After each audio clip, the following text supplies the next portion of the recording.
आराम से आराम से आराम से। अबे सालो ये क्या कर दिया, अब तो मालिक हमें छोड़ेगा नहीं।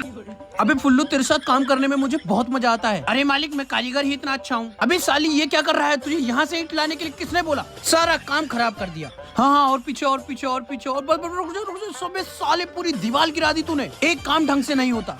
देखो इस बार कोई गलती नहीं होनी चाहिए। अबे हरामखोरो, पकड़ो पकड़ो पकड़ो। अब तो पक्का मालिक नौकरी से निकाल देगा। काम हो गया बेटा, नीचे आ जा।